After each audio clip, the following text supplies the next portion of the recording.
Students, now here let us see some remarks for the GCD. The first one, by definition,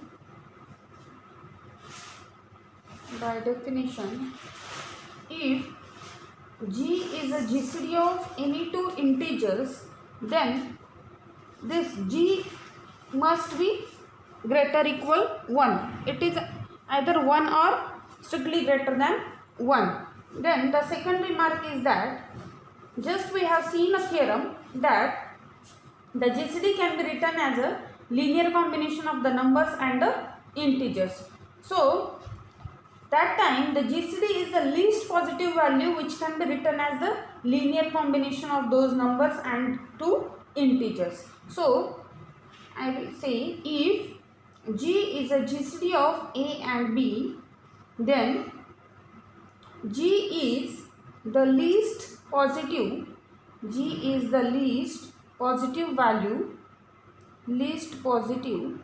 value of or which can be written as AX plus BY, where these X and Y were what? Integers, where X and Y are what? Integers. Then the third one is that the greatest common divisor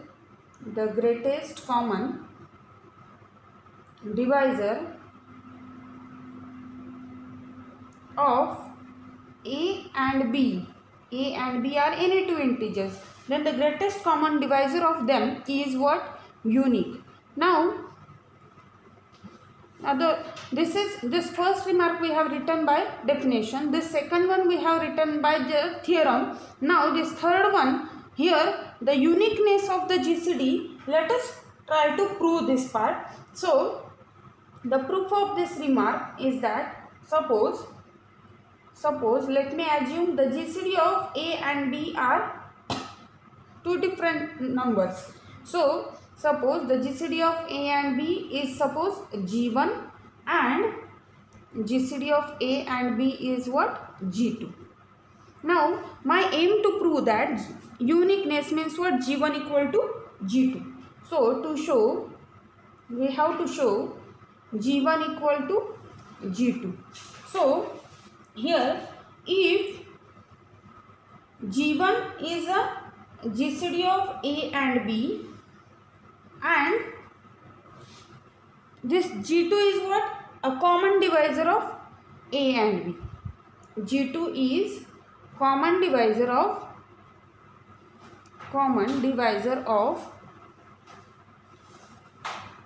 A and B.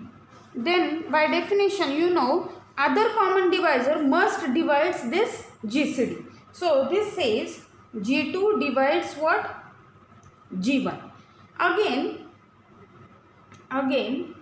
if G2 is a GCD of A and B and G1 is a common divisor, G1 is a common divisor of A and B. Why I can write this? Because already we have been assumed that these two are what? These GCDs of these numbers. So first of all, they are common divisors and they are greatest common divisors of those numbers. So they must be common divisors. Fine.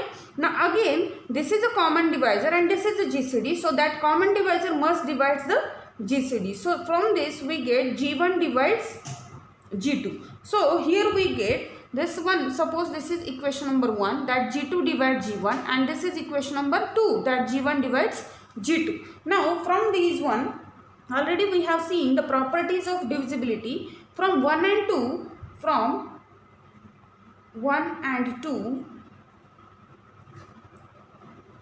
that is, what are they? G1 divides G2 and G2 divides G1.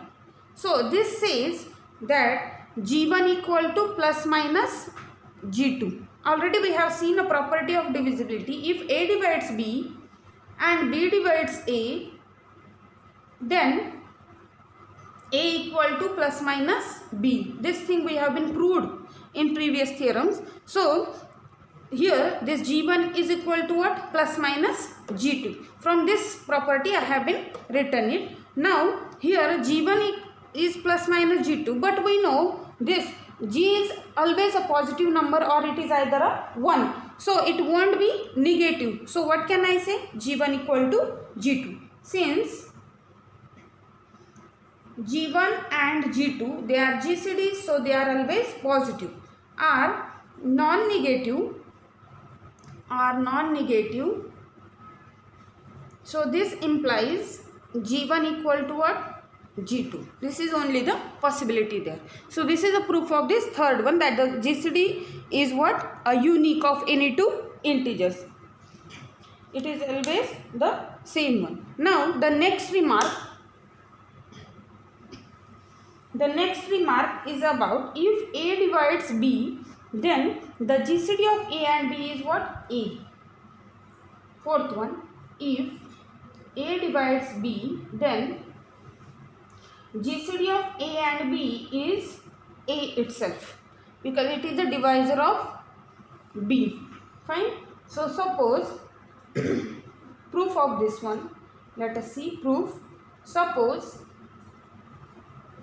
the GCD of A and B is equal to, suppose, G. Then our aim to prove that this G is what? Equal to A. So to show G is equal to A. Now since G is a GCD of A and B, therefore there exists XY belongs to Z such that G can be written as a linear combination of these XY and AB. G is equal to AX plus BY. Call it as equation number 1, suppose. Also, it is given to us that A divides B. So, A divides B. So, by definition of divisibility, this says there exists some integer k belongs to Z such that B is equal to AK. For k belongs to what? Z. B is equal to AK. It will be equation number 2. So, from 2, equation 1 implies.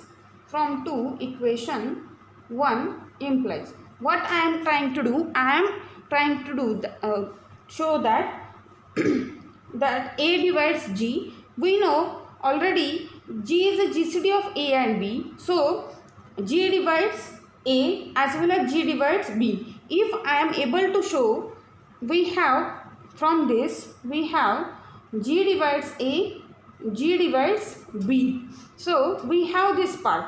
If I am able to show that A divides G, so first divides second, second divides first. So, from that, as G is positive, so we get A is equal to G. There. Again, the same property of divisibility I am using as which we have been used at last in a previous remark. So, here I want to show A divides what? G. So, I must write G as a linear combination, G as some multiple of A. So, G is equal to some multiple of A. So, here I want to substitute the value of B from equation 2. So, B is equal to what? AK. So, let me put up that value there. So, equation 1 will become G is equal to AX plus here AK times Y. So, from these two terms we can take A common. So, A will be common, then it will be AX plus KY. So, X is integer, K is integer, Y is also integer. So, this X plus KY is also what? An integer. So, let me name it as K dash, where K dash is equal to X plus KY, which is what? An integer. So, we are able to write that G is equal to A times some integer. So, this says A divides what? G. And G is the GCD of A and B. So, this says G divides A. Therefore, A divides G and G divides A. So this says A is equal to what? G. Why? Positive I am taking. We get A is equal to plus minus G. But here we know G is what? Positive. So as this is positive, so only a positive positive thing will come here. A is equal to what? G. Fine. Now the next remark. The next remark is that if G is equal to AB means what? The GCD of A and B. Then by the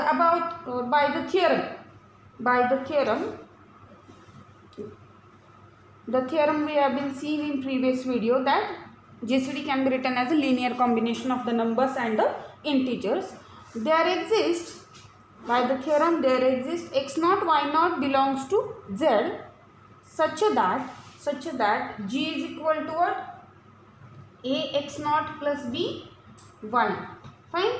So this is same as to say A x naught plus, let me write A B k minus A B k.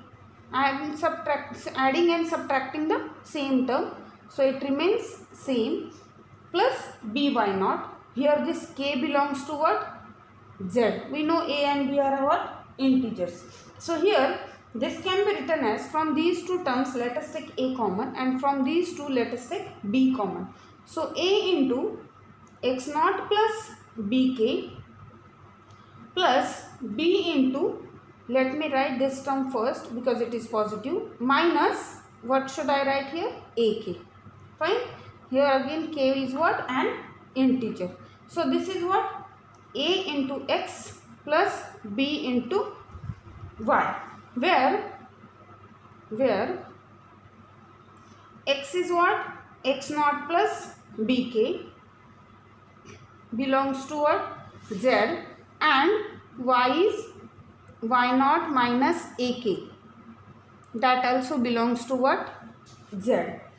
So from this, thus if G is a GCD of A and B, then there exist, from this we get, then there exist infinitely many pairs. There are infinitely many pairs of this x naught y naught, but G is unique, which we have been proved in third remark. G is unique. X naught y naught are infinitely many. There exist infinitely many pairs. There exist infinitely many pairs of integers.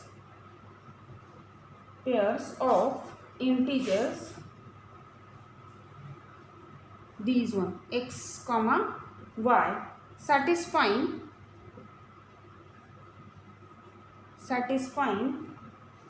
G is equal to what? Ax plus by, where x is equal to what? X naught plus bk, and y is equal to y naught minus ak, for k belongs to what? Set of integer. So these are the remarks on these are basically on the definition of GCD and the theorem we have been seeing. Now let us go for finding the GCD of any two numbers. The process of finding the GCD is known as the Euclidean algorithm. So let us go towards that. Just we will write the Euclidean algorithm in general first. Later on we will go for the examples on it. So Euclidean algorithm.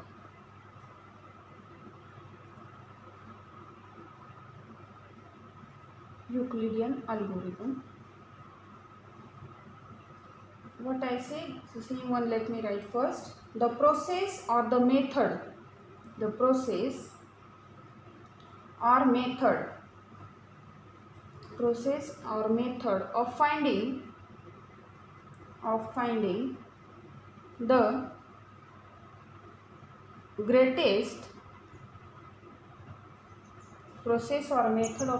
the greatest common divisor.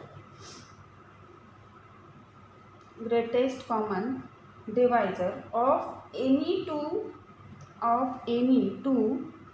non-zero integers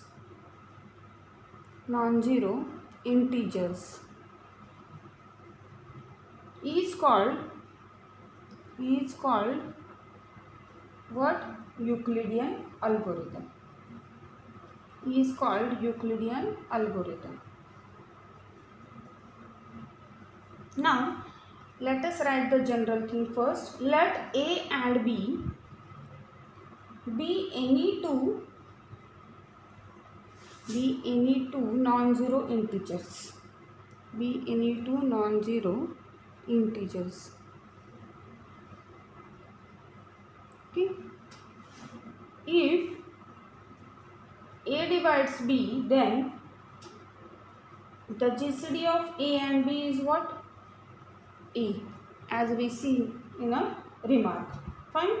Now if A doesn't divide B, then by division algorithm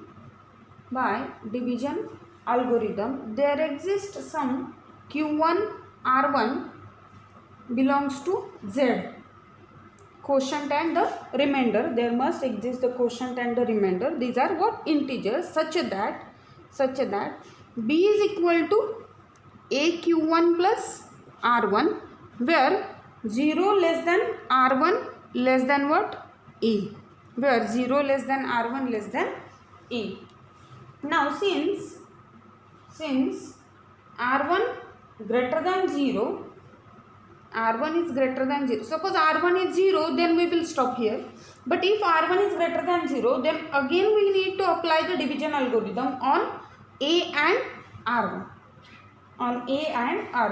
So again apply division algorithm on A and R1. Then we get, if we need to apply the division algorithm, then again we get, suppose there are again two integers, then there exists Q2 and R2 belongs to what? Z. Q2 and R2 belongs to Z, such that what does it? A equal to R1 will become a divisor, A will be a dividend. So R1 into Q2 quotient plus remainder. So again here the condition for R2 is what? 0 less equal R2 less than what? R1, because R1 is a divisor now.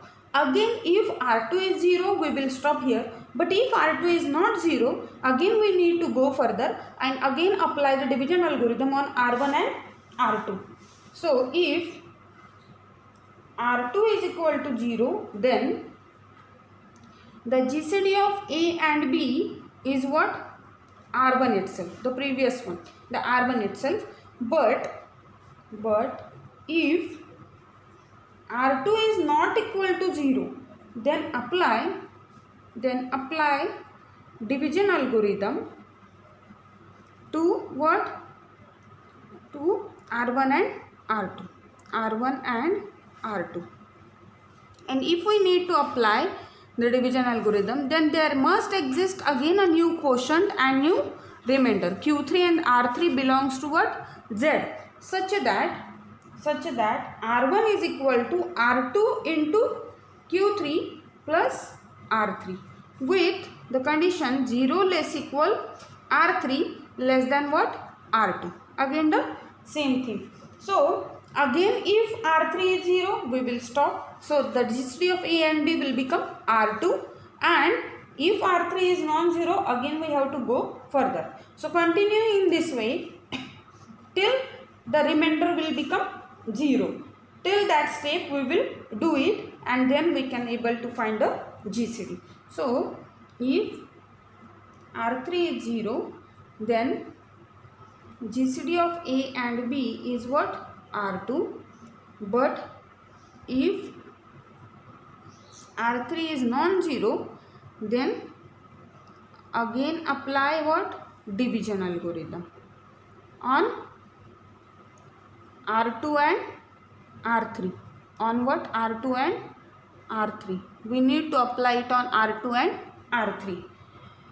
Then there exists some new quotient Q4 and R4 belongs to Z, such that what? Such that R2 is equal, such that R2 equal to, yes, R2 is equal to R3 into Q4 plus R4 as such, where the condition for R4 is what? 0 less equal R4, and it is strictly less than what? R3. The remainder must be less than the divisor, and it is greater than 0. So continue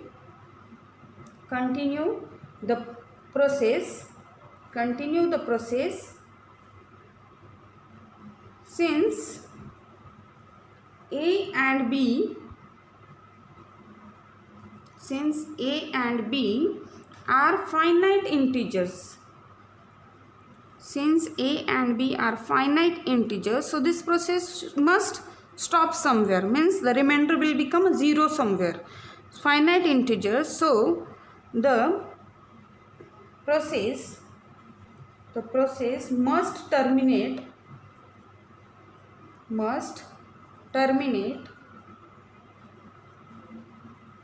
after ith step. Suppose it will terminate after ith step. Fine. Now after ith step, suppose after ith step, suppose we get Ri minus 2 is equal to Ri minus 1 Qi plus Ri, where the condition on Ri is what? 0 less equal Ri, and it is strictly less than Ri minus 1. Fine. Therefore, here we get Ri minus 1 is equal to what?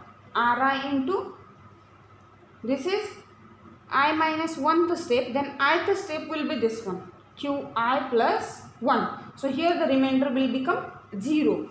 Fine. Therefore, we get the GCD of A and B is what? Ri. Suppose it will terminate at ith step, then the GCD of A and B will become Ri. So this is a Euclidean algorithm. Again and again we need to apply the division algorithm if the remainder is non-zero on the divisor and the remainder. So remember this thing. Now from this, let me write one remark, a small remark, and later on we will go for examples. So remark here, for any non-zero integers